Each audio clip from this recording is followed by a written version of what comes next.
रूस का यूक्रेनी एयरपोर्ट पर हमला।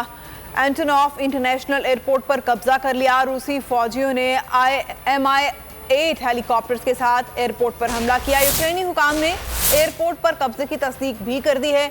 मीडिया रिपोर्ट्स के मुताबिक कैफ शहर से कई धमाकों की आवाजें भी सुनाई दे रही हैं। रूस ने यूक्रेन पर हमले में 40 फौजियों समेत 50 अफराद हलाक हुए। यूक्रेन ने जवाबी कार्रवाई में 5 रूसी तैयारे और 1 हेलीकॉप्टर तबाह करने का दावा किया है।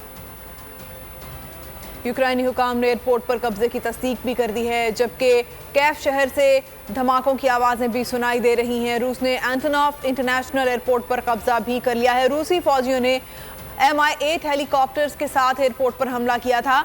यूक्रेनी हुकाम ने एयरपोर्ट पर कब्जे की तस्दीक कर दी है। मीडिया रिपोर्ट्स के मुताबिक कैफ शहर से कई धमाकों की आवाजें भी सुनाई दे रही हैं। रूस ने यूक्रेन पर हमले में 40 फौजियों समेत 50 अफराद हलाक कर दिए। यूक्रेन ने जवाबी कार्रवाई में 5 रूसी तैयारे और 1 हेलीकॉप्टर को तबाह करने का दावा किया है।